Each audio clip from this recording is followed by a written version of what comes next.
What up, everybody? Welcome back to the Charter Podcast presented by St. Xavier University. I'm Alex Shapiro. With me, as always, is my guy, 𝗂𝗏𝗏, 𝗠𝗏𝗏 on vacay right now. So you're stuck with the two of us. We got a lot to go through. First off, 30 days until the NFL draft, so we're going to talk a little bit of draft. We also have some buy or sell topics for you today. But first, we have some breaking news happened right before we started recording. The Bears have signed Nick McCloud, a cornerback who is really a special teams ace. He played a ton of snaps. He came from the Giants and San Francisco last year. Played 75% of the team's special team snaps in 2023. Played a bunch of special team snaps last year as well. Big time gunner. So Clay, let's just start. Thoughts on the Nick McCloud deal?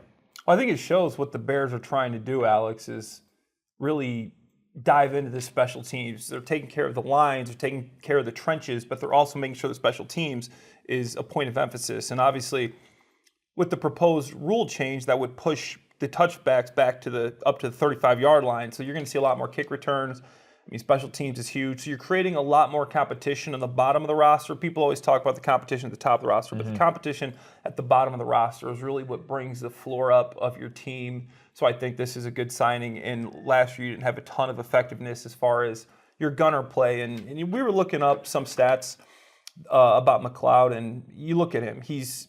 McCloud has played more snaps in special teams, 560, than he has on defense, 537 in his last 32 games, going back to the start of the 2023 season. So he can play defense, but his predominant role is going to be on special teams, and he is good at it. We also looked at some of the statistics as far as gunner win rate that Pro Football Focus has. He's top 15 in the NFL. So this is a guy that can get it done, and there's a technique to this. This isn't just, obviously it's a want to, a mentality, and a guy that wants to be a special teamer. Sometimes you get guys that want to play defense, guys that want to make their mark on defense, but they get thrown into special teams just because you can only dress so many guys on an NFL Sunday. But this is a guy that knows special teams is his bread and butter and wants to be out there, and is going to be a playmaker. So I love this signing. I love guys that want to play special teams, that have an attitude for it. Because trust me, I've been on teams.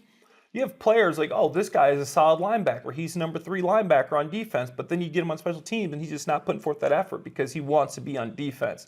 So I love it when you got guys that know, I'm a teamer, and when my opportunity comes on defense, I'm going to take advantage of it. But they take it seriously. And that kind of spreads the attitude throughout your entire special teams unit. And it just brings this like sense of pride to the unit that you want to have one of the best special teams units in the league. And I think that's something that the Bears will have now, showing how much emphasis they put on it. Especially, we're going to talk a little bit about 𝗏𝗏 and how do you say his last name? I think Duvernay. Duvernay. I said it wrong, but his name is Devin, and the last time the Bears had a Devin return kicks, I mean, it was Devin Hester, and they went to the Super Bowl, so I think that's a good sign.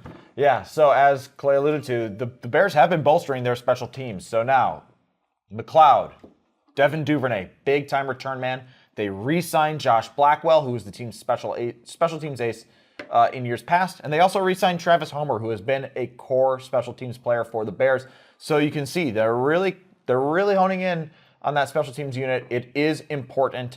Now, Josh Blackwell was really the gunner, I guess the primo gunner for the Bears last year. They had Jalen Jones playing that position a little bit last year. I believe we saw Jonathan Owens there a little bit last year. But having potentially Blackwell on one side and now McCloud on the other side, when you played teams, you were an inline guy. So you're not lining up against the gunners personally, but you're on the field, you know what it takes. What makes a really good gunner? I kind of alluded to it before, but it's obviously there's a technique to it, and you know, if you're getting double teamed, you got to fight through the double team, and sometimes it's hard. You split the double team, you take it to the sidelines. Once you get to the sidelines, you can't run to the sidelines without being forced out. It's not allowed, but if you get forced out, you use the sidelines. They can't touch you until you come back in. So speed, tenacity, tackling ability, angles, all that matters. But to me, the biggest part is desire and want to, and that's something that this guy has shown, is that he wants to be out there in special teams. And then as far as Devin Duvernay, I think you look back at Jacksonville, he didn't have a great year, but before that, he was a Pro Bowl special teamer. And in Jacksonville, it's hard to be a great punt returner when your team's not forcing anybody to punt. The Jaguars were 28th in total defense last year, and they hardly got the ball punted to them. So I think he's a guy that will have a high ceiling. People are saying, oh, he used to be this Pro Bowl guy, but now, the last couple years, he's had some injuries, some knee problems. But I think this is a good opportunity for him to come back and show that he's still got some juice and is still able to be a big-time playmaker. Yeah, absolutely. And the other thing is that, adding these guys, especially the Nick McCloud, and adding, or re-signing rather, Josh Blackwell, that helps Tory Taylor, right? If you have guys who are there to down punts inside the 5-yard line, to force touch, fair catches, that helps Tory Taylor a bunch too. So now Tory Taylor was obviously viewed as a weapon when the team drafted him. And this helps him play to his strengths. Helps the team play to their special team strengths. So special teams are getting better. If you're going to invest a 4th-round pick into a punter, you want the pieces around him to be able to make that guy into the best weapon you can. And I think Ryan Poles and the Bears front office has shown that they're willing to do that. Love these signings, these back-end signings. They're not the sexy names, but they're names that mean a lot. I've been in a lot of teams, and we saw how many games come down to the last seconds of the game. Mm-hmm. These are the type of guys that will make those last-second losses turn into wins, the guys you don't really think about. And obviously the whole roster coming together has a big piece of that. But don't underestimate the value of good gunner, special teams returners, getting those extra first downs in a punt return situation. It all matters, so I think these are great signings. Absolutely. All right, now flipping page to the draft, which is 1 month away. If you haven't seen our mock draft, our March Madness, rather, episodes, go check those out. Last 2 episodes, we went through a whole March Madness bracket of who the Bears should take with the number 10 pick. We've got some time, though. We've still got some time. It feels like all we've been doing is talking draft, but we still got some time. But from a player's perspective, you got 30 visits coming up. You got a lot of preparation coming up. You went through this, Clay. A month out, what is it like for a player going into the draft?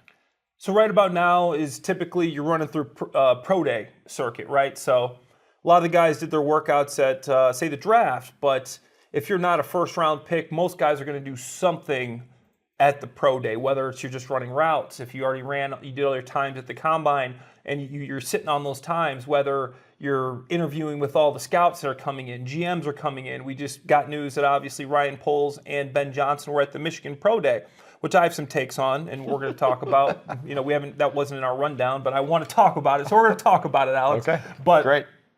Going back to that time, you're a pro day guy. I went to the combine. I performed at the combine. I wanted to get better from some of the things I did at the combine, so I ran my 40 again. I ran a 4.62 at the combine. I come back to my pro day and I run a 4.54. So I improved on that time. So now the scouts got you on your pro day time, and you run routes. You're getting on the field. They're seeing you up close and personal. The scouts literally run the pro day in most pro days. They will have a guy out there throwing quarter. They're telling you what routes to run. They're telling you what blocking drills to do. They're telling you what drills they want to see you doing. I did all my drills again. I did my 40 again, and you go and you finish up with this pro day circuit. And after the pro day circuit, you start taking the top 30 visits, as you alluded to. And I took 6 or 7 visits. You're on these visits with a bunch of other guys. I remember I was on a lot of visits with like Jimmy Graham, Aaron Hernandez. I don't know why I brought that name up, but Gronk was even on a couple. Just like you're starting to meet guys. You're going to these visits. They'll take you out to dinner. You'll sit down in office with the head coach. I remember being in office with Mike Singletary and how business-like he was, sitting across from Mike Singletary. Not intimidating? It's you and him. It was intimidating. I remember coming in and being like, hey, I come from a family of Bears fans. Like, I just want to say I appreciate you. He didn't want to talk about that at all. He just sat there and looked at me with a blank stare. He goes, so anyways, the guy I saw at the 𝗵liche Shrine game is the guy I want on my team. When I watched your tape at Missouri State, I thought, it's okay. But the guy I saw at the 𝗵liche Shrine game is the guy I want. So if we're going to draft you, which guy are we getting?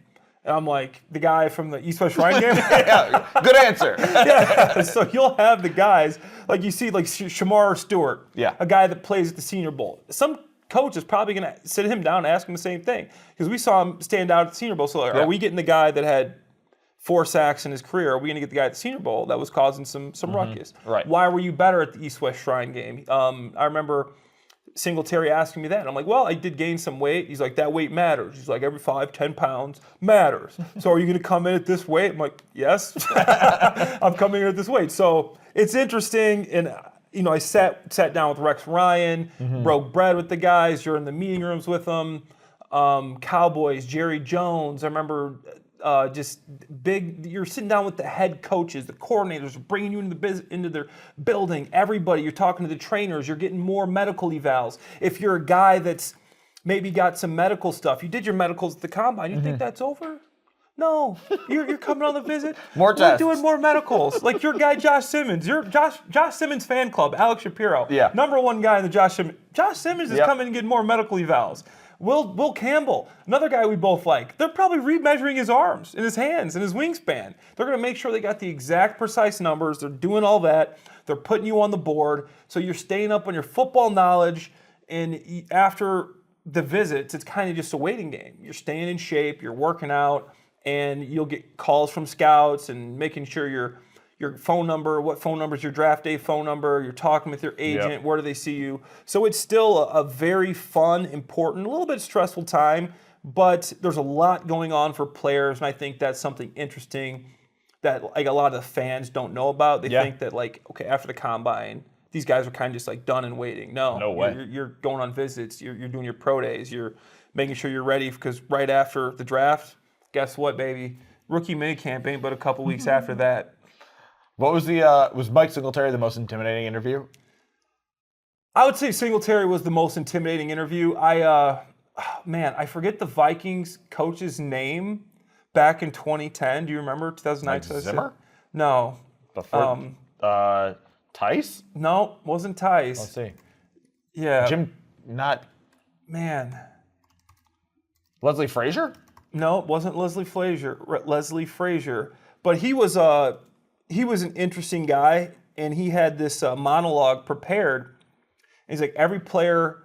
It was Brad Childress. Brad Childress.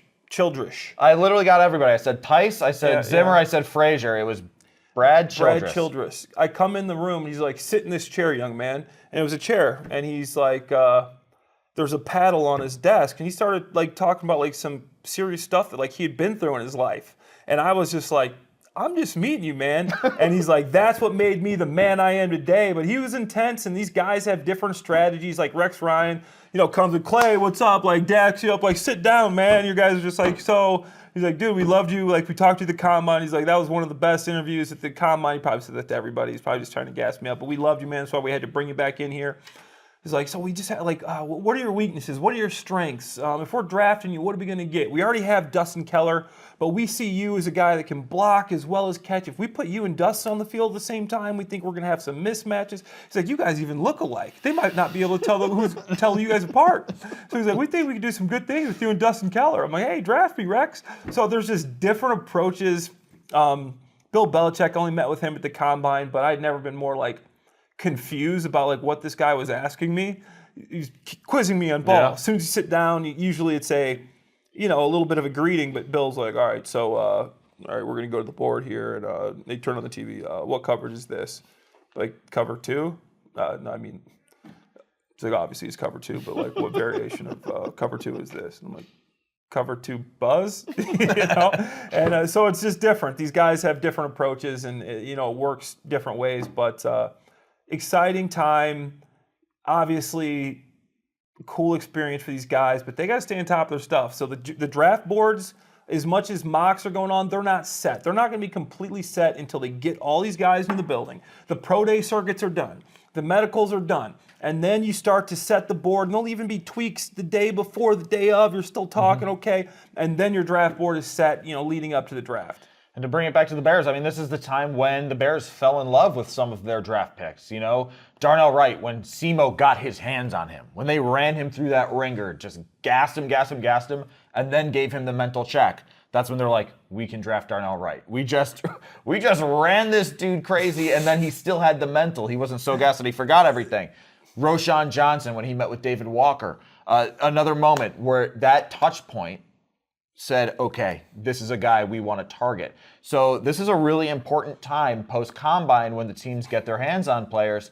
So we'll see. We'll see who the Bears fall in love with over this month. I was just watching on Twitter, and I was obviously there when this happened, but Jeff Stoutland, Lane Johnson just posted something about his pre-draft meeting. There was a clip of Stout, pushing and pulling and prodding and doing all these things with Lane Johnson. I remember when we drafted Lane, and that was he is obviously who he is, future Hall of Famer in my opinion. Just stout. You have the other part I forgot to mention is you have individual workouts. I had several coaches come in to Missouri State where I was at college. That's where I was staying until the draft, was at college training there. And they'll come in and they'll put you on field and they'll run you through the private workouts like you're talking about with like Darnell Wright. And they're on field. They're bags. They're throwing you balls. Or they're, like you said, quizzing you. Like, all right, here's the play. Like, what play? What play is that? What play is that? What play is that? And they're just hammering you and seeing what you can remember. So there's a lot of stuff that goes into this. The scouts, obviously. But when you start having the position coaches come to your school and things like that and try to figure out exactly who they like. So there's still... The haying in the barn is what one of my coaches always used to say. He goes, haying in the barn. His name was Ron Middleton. He was a country dude. He goes, haying in the barn yet?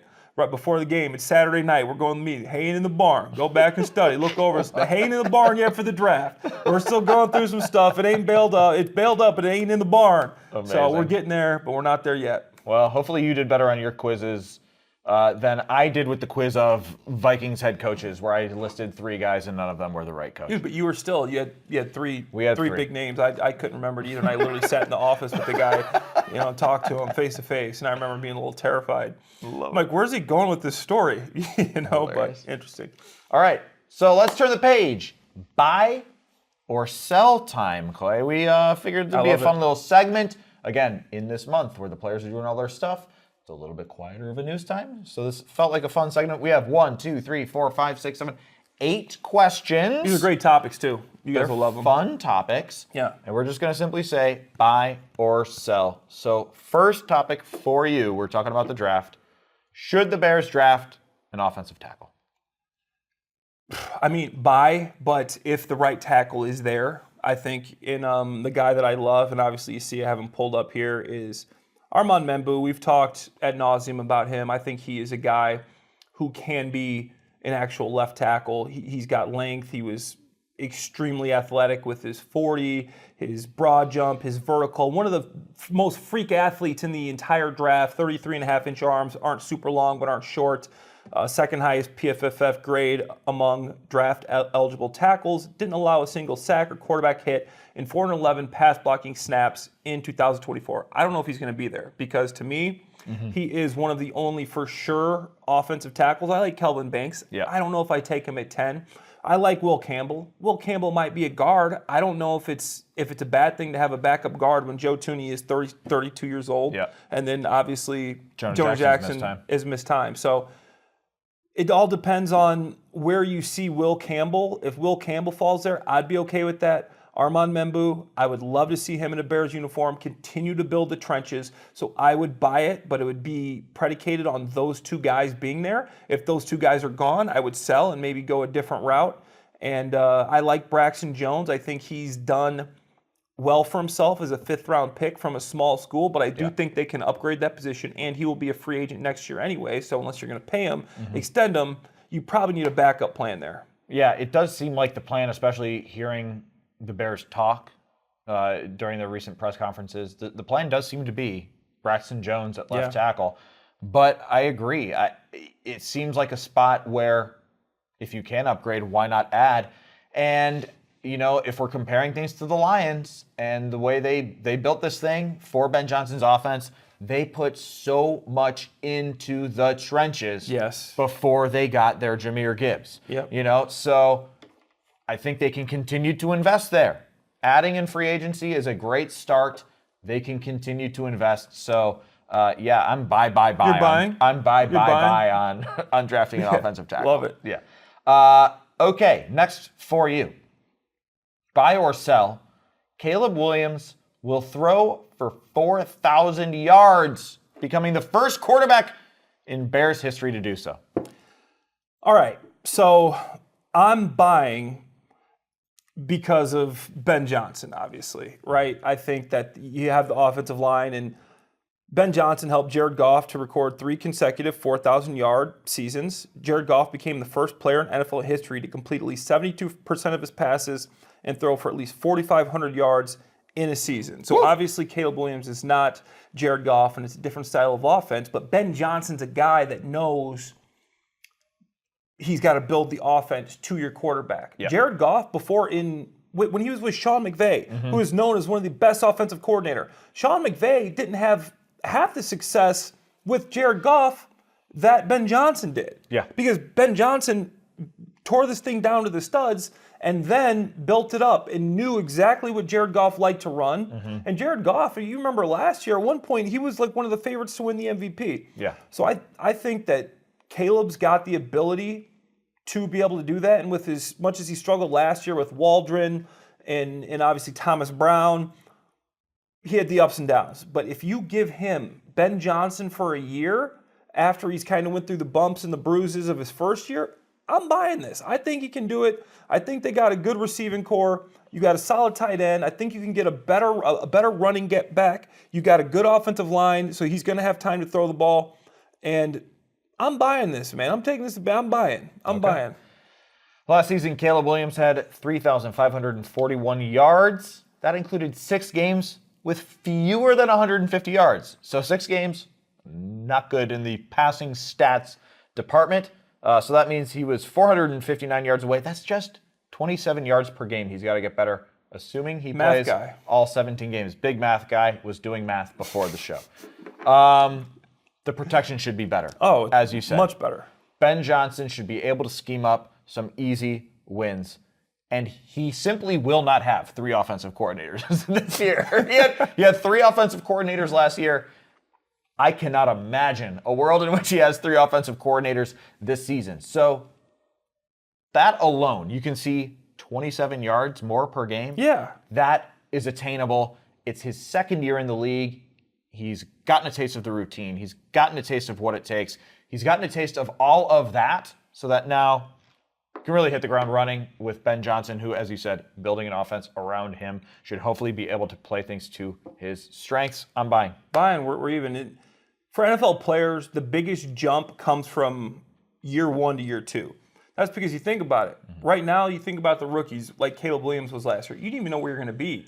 You've never ran an NFL offense. You have nothing. Like, we're big visualize people. When you're trying to visualize something before an NFL game that you've never played in before, how are you going to visualize something when you've never done it before? You don't know what to look for. You don't know what it's going to look like when you're out there. You don't know what the crowd noise is like.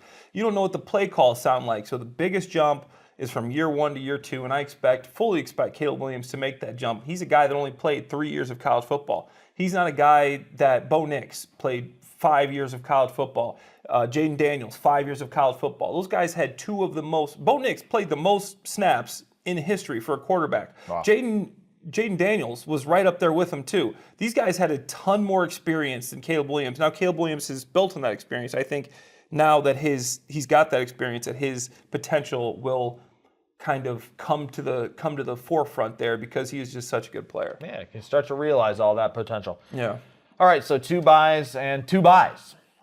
But we'll see DJ Moore and Rome Odunze will each have over 1,000 yards. Now, last year in Ben Johnson's Lions offense, both Amon-Ra St. Brown and Jameson Williams crossed the 1,000-yard marker. Jameson Williams just barely did it, but he made it. And for the Bears, no 1,000 yards receivers. So will DJ Moore and Rome Odunze each have 1,000 yards for the Bears this year? I mean, I sound like a homer right now, but I'm going to buy this. And also, along with Amon-Ra and Jameson Williams having 1,000 yards, David Montgomery had over 1,000 all-purpose yards, and so did Jahmyr Gibbs. They had 4 players, first time in NFL history, they had 4 players with over 1,000 all-purpose yards. Ben Johnson, when you have the number 1 offense in the league, a lot of yards go around. Trust me, I mean, it helps. When you're on a good team, a good offense, players look better. My story on this, Alex, is I remember when I'm a tight end and we're playing with the Jaguars, we had 32 out of 32 offense. Our offense was the worst offense in the league. Jedd Fisch, it was bad. It was bad. I'm sorry, Jed, I know you're the head coach of the Washington State right now. He's out there in the Pac-10. But we get Julius Thomas to sign, and he's coming over after 1,200 yards, 10 touchdown year, and everybody's all excited. And I just remember thinking to myself, he's not going to have 1,000 yards and 10 touchdowns when you're in an offense like this. There's not enough yards to go around. You don't have the first downs. You don't have the trips to the red zone. You don't have the plays to get there. The opportunities. You don't have the opportunities. And guess what? Julius Thomas comes in, 300, 400 yards, 3-4 touchdown. Everybody thinks that he just regressed. Julius Thomas is who he was. He just wasn't playing with Peyton Manning in the best offense in the league right now. But now you put Ben Johnson, a guy that knows how to call offense. You have more first downs. You have more trips to the red zone. You're going to have more touchdowns. You're going to have more yards. You're going to have more opportunities. So I think with Ben Johnson, how he's able to use his multiplicity, call different plays, scheme guys open, do a bunch of different things, confuse defenses, that you're going to see a lot more easier yards, and everything isn't going to seem like it's super difficult out there. And obviously, I think Rome's going to take a jump. DJ has literally shown his entire career that he is quarterback proof, and I think Ben Johnson's going to lean into that, and he spreads the ball around. Obviously, like I said, I think they need more help at the running back position, but once they get that, I think this offense could be hard to stop. Okay. For the first time, we're going to split. You're selling. I know I just said Caleb Williams will have 4,000 yards, but I am selling because Ben Johnson, I think, is going to spread things around. And you mentioned it. 1,000 all-purpose yards for both Jahmyr Gibbs and David Montgomery. Who else had a lot of yards in that offense? Sam Laporta. Sam Laporta. So I think they're going to spread the ball around. Yeah. There's a lot of talk about multiplicity. Yes. About we're going to run something and then we're going to run something else that looks the same but is actually different. You ready for some more math? Let's do it. Okay, so last year, I crunched the numbers on my little sheet of paper here. Running backs and tight ends in the Lions offense last year accounted for 38% of the receiving yards. That's a big chunk. That's a big chunk. That's a heck of a stat by Alex Shapiro right here, man. Just crunching the numbers before the pod. So 38%. So DeAndre Swift, we know he can catch the ball and do some great things with the ball in space. Yeah. Cole Kmet, we've been waiting for him to have a breakout year. They add Durham Smythe, who's another guy who can catch the ball. So if we're thinking around 4,000 yards, I don't think it's going to be 4,500 yards like Jared Goff had, because we also know that they want to establish the run. So I'm actually selling on both DJ Moore and Rome Odunze. You don't think either of them are going to I think one of those guys can. I think one of those guys which one can of get them? 1,000 yards. It's going to be DJ Moore. You think DJ Moore? I think it's going to be DJ Moore, the yak attack, the middle of the field. He's so good at that stuff. So give me DJ Moore at 1,000 yards, but I think Rome Odunze might fall short. No, that's fair. And I like what you said, because people talk about Cole Kmet. Why didn't you have that big of numbers? You know how many targets Cole Kmet had last year? I don't. 55. Ooh, that's not enough. People say, why did you only have 45 catches? He had 55 targets. Most big tight ends, they're getting 100 targets. Yeah. This guy had 55 targets. So before you start saying that Cole Kmet isn't the guy, he had another down year, this guy didn't get the ball thrown. Do you expect him to catch a ball when he's not getting a ball thrown to him? Is he going to come snag it in front of DJ Moore, Rome Odunze? No, he shouldn't do that. He will get more targets, so he will have more yards. I think that's a good stat by Alex. You can't get catches and yards unless you get targets. There's going to be more targets to go around in Ben Johnson's offense. So I agree with Alex that the ball will be spread around a lot more. But I'm still buying 2,000 yards. Okay. 2 buys, 2 sells. Next up, we have the 2 buys and 1 sell from me, I guess. I might have tipped my hand here. The Bears will have a top 7 scoring defense this year. Last year, they gave up 370 points, and that was 13th in the league. So they were top half with 370 points allowed. But will they jump to top 7? I don't think top 7. I'm thinking right there around 10 is a good number for them. Dennis Allen isn't... I think he's going to do well, but I still think there's a little bit of work to be done. Montez Sweat, is he the guy that he was in 2003 with 12.5 sacks, or is he the guy that we saw last year with 5.5 sacks? Mm-hmm. He's averaged throughout his career 6.9 sacks per game. So is he a 6.5 sack guy, or is he a 12.5 sack guy? Mm-hmm. I think it's somewhere in the middle. Dayo Odengbo, I think, is a good addition. I don't think he's a superstar. Austin Booker, what's he going to do? I still think you need help on the edge. I like our interior defense, what the Bears got going there. Second level guys, I think they're solid there. They still need to add another linebacker. Safety, how healthy does 𝗃𝗀𝗃𝗀 stay? Yeah. Is he a guy that comes back and plays? So I think there's still some questions. I love the Dennis Allen system. I think they're going to have a lot of success, but I don't think top 7. I'm thinking they hover around 10, 11, somewhere around there. I'm going to co-sign everything Clay just said. And Dennis Allen has had a ton of success. He's had a lot of top 10 defenses with the Saints. But here's another thing. The Bears' schedule is very tough. Oh, yeah. Check out these opponents. The Lions twice, and I understand the Lions offense is going to take a step back because Ben Johnson is gone. They still got playmakers, though. So they play the Lions twice, they play the Packers twice, they play the Vikings twice. They play the Ravens, Commanders, Bengals, and Eagles. Every single one of those teams, top 10 offense last year. So that is 10 out of your 17 games against top 10 offenses last year. That's tough. Alex Shapiro is just bringing the numbers and the stats right now, man, and that makes a lot of sense. You play who you play, and that is a tough schedule right there for any defense. And to try to get up every day for those different style of quarterbacks is tough. Yeah. Okay. So a couple sells there. Couple sells. Now we're moving off the field and into the front office. Buy or sell, Kyler Gordon will get an extension before week 1. That's a tough one. I'm going to buy it.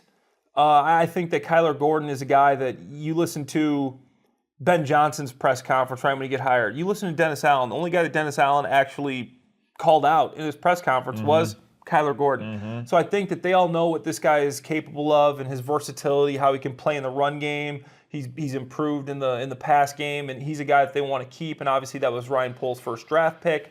So I think that he's a guy that they want to get a deal done with as quick as possible. I think he's shown that he deserves it. Slot defender has become basically a starter. Most teams, you're running nickel anyways. Yep. So I think you have to extend Kyler Gordon. The sooner the better before the market just starts taking off on you. I won't belabor it. It's a buy for everything Clay just said. It's a total buy. Slot corners, I mean, it just gets more and more important in the NFL. So I think they get it done for Kyler Gordon. Okay, sticking in the front office. Buy or sell, Joe Thuney will get an extension before week 1. I'm going to buy this because it doesn't make sense to me to trade for Joe Thuney and to bring him in for only a year. And Joe Thuney, he's a guy, he's my former roommate, who will never be a guy that's going to cause problems. But you know Joe Thuney, he wants an extension. Like he didn't want to come here for a year. I talked to Coach Andy Reid. Yeah, I'm dropping Andy Reid right now. But I talked to him a few weeks ago, and he's just talking about how Joe is still getting better. He is still a guy that can play at a high level. He hated to let Joe Thuney go, but the way free agency works, you can only pay so many guys. He's a guy playing at a high level. I think you sign him to a 3, maybe even 4-year deal. You got a 4-year opt-out clause there. But I think they get the job done, and then they extend him before week 1. I think the plan is to extend Joe Thuney before week 1, but plans change. And I think we can use last year as an example of that. I think the plan was to extend Keenan Allen, as not have him be a rental guy. It didn't happen because what happened? They ended up drafting Odunze, and Odunze is now the wide receiver of the future. Keenan Allen didn't perform as expected, so it looks like Keenan Allen is on his way out. Yeah. Joe Thuney looks like he's got stuff left in the tank, like we were kind of talking about Keenan Allen. But what if the Bears do end up drafting Will Campbell? And the plan is for Will Campbell to play left tackle, but then actually we see Will Campbell as our guard of the future. All of a sudden, this is how plans change. Yeah. So I wonder if the Bears want to see how things shake out a little bit more before signing that extension. So I'm actually going to sell on this just because I think it's going to be a little bit more of a wait-and-see scenario. I think the Bears would love for Joe Thuney to play great and for him to stick around, but if they need to be flexible, I think they want to give themselves flexibility. That's fair. I mean, that's a fair argument. Hope they re-sign him. I think he's still got gas in the tank, but like you said, we also said the same thing about Keenan last year. Well, I think Keenan still does got a little gas in the tank. He was kind of a victim of a bad offense, like we alluded to before, but yeah, we'll see, man. I think that's a tough one. That's one of those 50-50 calls. 50-50 call. All right, 2 more. We've got Bears will have 5 or more featured games. And now that means primetime games or standalone slots, like the Thanksgiving game, for instance. So 5 or more games when they're the only show in town. Man, that's a tough one. I'm going to sell just because I know Ben Johnson's coming into town, and you got Caleb Williams, and we know who they're playing. We don't know the schedule yet, and they could have the first game of the year. It's possible. There's been a lot of rumblings about who will get that, but I'm going to sell it because it's a wait and see factor. Obviously, don't tell me you had 5 wins last year. No, you have to prove that the country wants to watch you. Yes, they're exciting in Chicago. Everybody in the city's talking about Ben Johnson, Caleb, the new offensive line. But you had 5 wins last year, and you finished 4th in the NFC North. So I don't think they're going to have that many national games. Okay, I'll buy it just because I think the storylines are so good. The Ben Johnson of it all, Caleb Williams, and some of the matchups I think are really intriguing. You have Caleb Williams versus Jaden Daniels again. You have Jalen Hurts and the Eagles. I feel like every single year the Bears play Ben the Vikings. Johnson going back to the Lions. Going back to the Lions. With half the Lions staff. You got Randall L. That's going to be fun to watch too. Exactly. Every year it feels like a Vikings game is a primetime game. A Packers game is a primetime game. How about Bears, Dallas, Cowboys, the Matt Eberflus revenge game? Ooh. Dallas is a huge draw. The Bears are a huge draw. Flus playing his former team. So I think there are enough storylines in here. There's some nice storylines. That we can find 5 primetime games. So I'm going to buy. I'm going to buy. But we're always disappointed when the Bears schedule comes out as far as primetime games. Like they should have more, but they still don't win games. I'm typically disappointed with the more primetime. I prefer the Sunday nooners. That's fine by me. That's fine by me. Okay, final one. Now we're going out of the field, out of the front office, and maybe down the road to the lake, or maybe down the road to the south side, or maybe way down the road to the northwest side. The Bears will have shovels in the ground for a new stadium by year's end. This is what the Bears have said is their plan. They want to have shovels in the ground in 2025. Sell. They can't even tell us where they're going to put the stadium yet. I know it's leaning towards, like you said, the northwest side, Arlington Park. Arlington Park. The former site of Arlington Park. I want to see how Arlington Heights. It is in Arlington Heights. Arlington Heights, Arlington Park are the same thing? Arlington Park is the site. Okay. It's in Arlington Heights. Correct. Okay. Arlington Park was the racetrack. It's like the United Kingdom in London. It's like London is a part of the United Kingdom, right? So Arlington Park is in Arlington Heights. Yeah. I should know that as a lifelong Chicago guy. I was really born in Libertyville, Illinois, and I lived in Waukegan for a number of years. I'm literally from the northwest suburbs, but you never went to see a horse race at Arlington Park? Never went. Okay. But I'm selling. They can't tell us where they even want the place yet. I think it's going to be out in Arlington Heights, Arlington Park in Arlington Heights, but still don't think it's going to happen. Chicago politics are just messy. I think Kevin Warren is getting his first big taste of that. He's been getting a taste of that, and hopefully they can figure it out and get something done. I'm actually going to buy. I know things have moved slowly, but things have moved. In December, Arlington Heights agreed to the tax deal. Yeah. Which was a huge sticking point. Yeah. It was the property tax fight. They've gotten aligned on that. It was reported that the Bears are expected to submit a traffic proposal sometime this month. That might have already happened for Arlington Heights. So there has been progress. This might be me thinking optimistically, but I think there are enough things happening where they could still maybe sneak it in and start construction, or at least put a shovel in the ground for a photo op by the end of the year. Just take the photo op with the shovel in the ground and said, hey, we picked the site. Here it is. Shovel in the ground. So I'm going to buy that. I think that, you're starting to see, it's been slow. It's been slow, but you're starting to see the little steps and the little nuggets, I guess, kind of leak out here and there. Yeah. So I'm going to buy. All right. Okay. Fair. Well, you got anything else before we wrap up, Clay? No, man. 30 days to the NFL draft. It's exciting time. New stadium, maybe, but a lot of buys, a lot of sells. I'm, looking forward to it. It's an exciting time, and we covered what the prospects are going through. Mm-hmm. I think we did it all today. We've done it all. Well, thank you for listening to this edition of the Charter Podcast, brought to you by St. Xavier University. I am Alex Shapiro. This is Clay Harbor. Stick with us. We got more awesome Bears off-season content planned for you from now through the end of April when the Bears draft is going to happen. So it's going to be a lot of fun. We got a lot of fun ideas. And you have a wonderful week, everybody.